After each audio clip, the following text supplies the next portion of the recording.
Yo, what's going on, guys? Welcome back to another episode of the Filler Week. Today I'm going to be doing another ranking. Today, in honor of Shazam Fury of the Gods coming out soon, I decided I'm going to go ahead and rank every single DCEU movie that has came out so far. This is the first time ever I've done a ranking video on my channel that I have struggled to figure out what is the worst one, and I'm ready to dive right into them. So starting off with number 12, we got Wonder Woman 84. There's a lot to say about this movie. There's a lot to not say about this movie. I would prefer to forget that this movie even existed.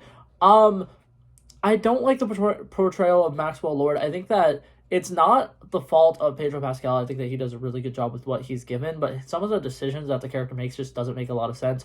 And then, there's just a lot of things in the movie that are just like massive plot holes that they just kind of are like, it's okay, just believe it. Just believe that this is totally gonna be realistic. I don't like the fact that they introduced the Invisible Jet in this movie.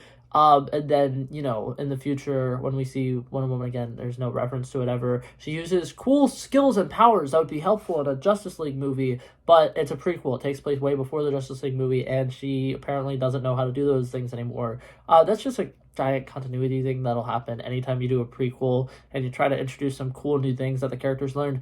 Another thing, the costume is absolutely fucking terrible. The cheetah looks absolutely terrible. The way that they brought back Steve Trevor, not the greatest. I don't get me wrong, I think that he's one of the better parts of the movies, but it's really weird. And the fact that he took over some other guy's body is really weird, and everything about that logic is just really weird. Have I mentioned how ugly the costume was? I think I'm gonna talk about that again. All gold, she looks like an eagle. What the fuck were they going for with that? That was pretty bad. That was very painful to watch. That being said, the DC has other movies that are kind of painful to watch, so we're gonna get right into the next one. Coming in at number 11, I knew just by the name that this was gonna be a rough one. Birds of Prey with the emancipation of one fantabulous Harley Quinn. It's a super long name, it's a mouthful, and you know what it should have just been called? Harley Quinn, because that's the only character in the movie that they got right. The villains were boring and basic and very forgettable. They tried to introduce, I can't remember her name right now. Is it like Catherine Kane, Kate Kane, something? I don't know. They tried introducing her. She's nothing like the comic book counterpart. She's just some random little girl, basically. All of the Birds of Prey people do not portray the Bird of Prey character well at all. It was very, very bad. If they made it just a straight up Harley Quinn movie, I think it could have been great. I think that there was definitely potential there. What we got was very forgettable and not very good. Coming in at number 10, this is mind-boggling to me that this is this low on this list, but I genuinely believe that it's this bad that I can put it this year. Number 10, I got the Joss Whedon's Justice League movie. For one, this was like one of the fourth movies in the DC slate. Why would you do a Justice League movie this early on into the films? And second of all, you killed off Superman before this movie, so the entire plot of this movie ended up being saving Superman. Steppenwolf's CGI looked absolutely terrible. The mustache CGI for Henry Cavill looked absolutely terrible. They completely wrote out a great storyline with Cyborg, and they just kind of gave us a bunch of random crap. The only thing that I will give this Justice League movie over the Snyderverse Justice League movie is the scene where Aquaman gives this really, really cool, heartfelt little speech about how we're probably all going to die, but it'll be a cool way to go out and whatnot. And then he starts hitting on Wonder Woman, and then it's revealed that he's sitting on the lasso of truth. That scene was good. That was the only good scene in the entire movie. And fierce and strong and I know we went to war with the Amazons, but that was before my time. Hey, you know what? I don't want to die. I'm young. There's shit that I want to do. I just feel like I never really embraced the sea or the land. I've been alone my whole life, but being part of something bigger like this, maybe I'm scared because I'm meant to.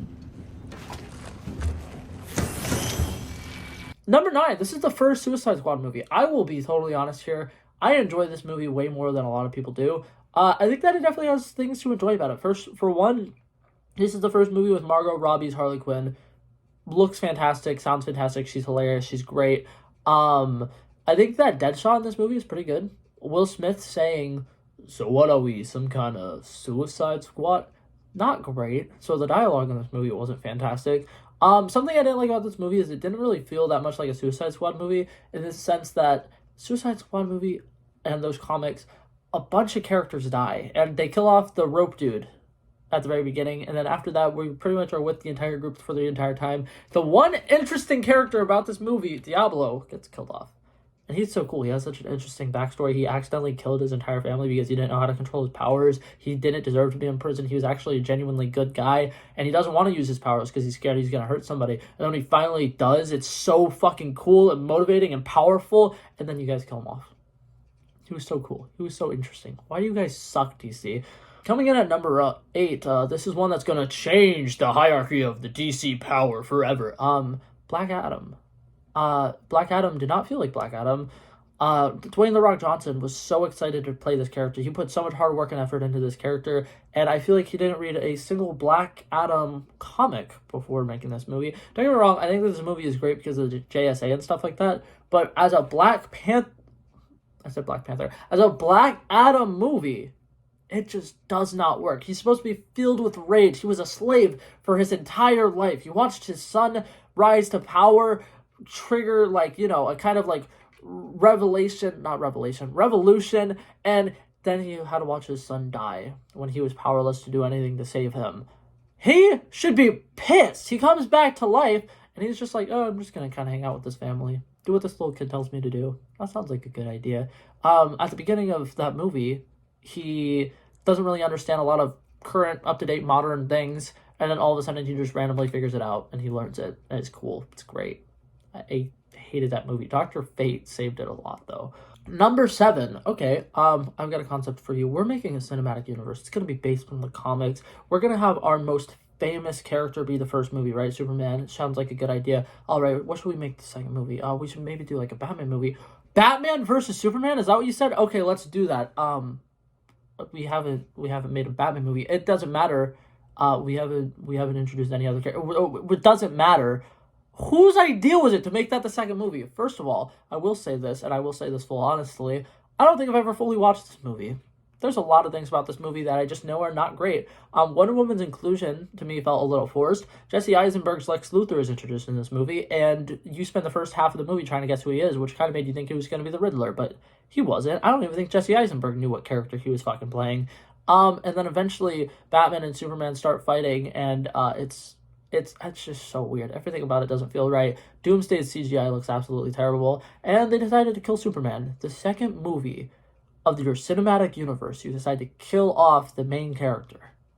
It's a bold strategy, Cotton. Let's see if it pays off for him. Alright, number 6, Man of Steel. I like this movie. Don't get me wrong, right? It does not feel like Superman. The writing for it was just terrible. They tried making him really dark and edgy. Superman's not supposed to be dark and edgy. He's supposed to be heroic. He's supposed to be like kind of like the neighborly kind of guy. He'll go save a cat out of a tree for an old lady. He'll help the old lady walk across the street or whatever. He's a nice stand-up guy. In this movie, he killed someone. That's not even the worst thing that he does in this movie, but he kills someone, which does not inspire hope. He's supposed to be inspiring hope, and in this movie, they made a Superman movie that doesn't feel like Superman, if that makes sense. All right, coming in at number 5, Shazam. I love the first Shazam movie. I think it's really, really good. The young actors in this movie are actually really, really good. It's terminal cancer. I have 3 months. Kidding, again. You look at me and you're like, why so dark? You're a disabled foster kid. You've got it all, right? Zachary Levi as Shazam is literally perfect casting. I think that he's fantastic as Shazam.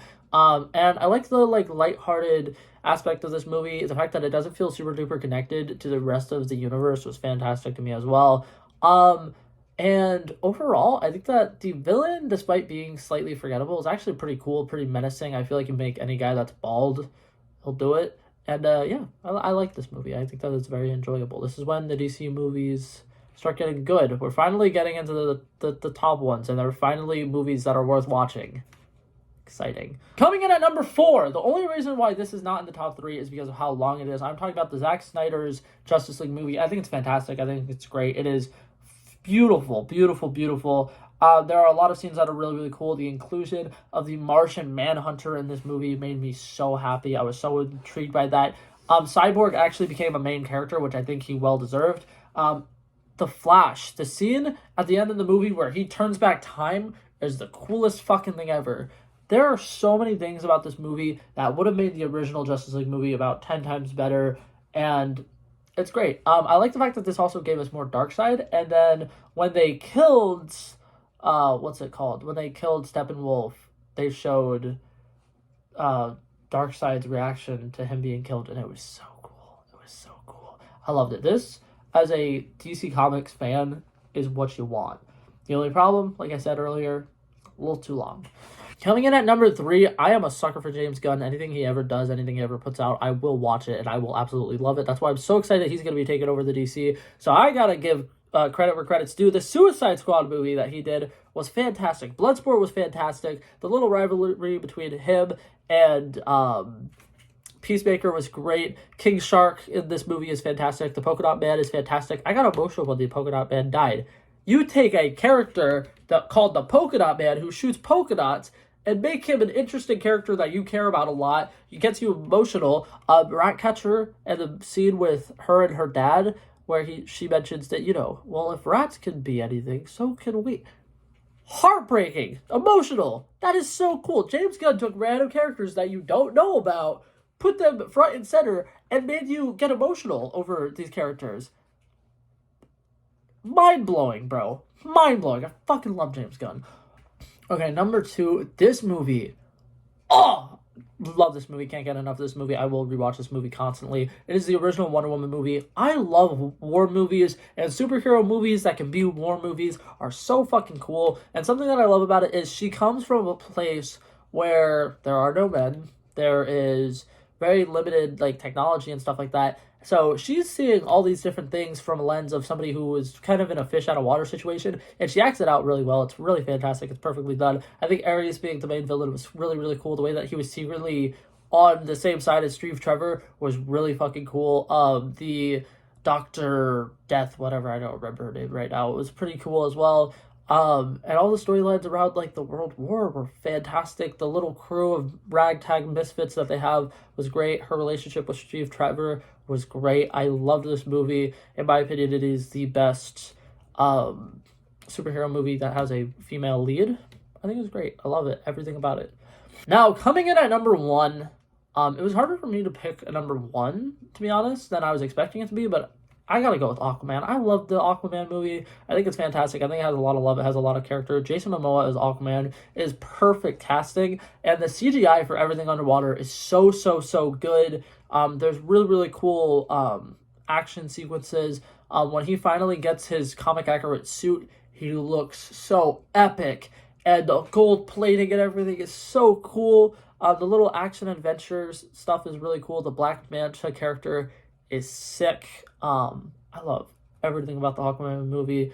But yeah, so that's my ranking of the DCEU. Hopefully James Gunn's DC universe is a lot better, and he can restore some of my faith in the DC comics, because personally, I love reading the DC comics. I do not like watching a lot of the DC stuff. The animated stuff was all pretty good, but their live action stuff has been rough recently. But that being said, that's it for this video, guys. Hopefully you guys enjoyed it. If you want to put your ranking down below and have a little discussions about things, I'd love to hear your side. But that being said, that's it for this video, guys. Hopefully you guys enjoyed it, and I'll see you guys in the next one. Peace out.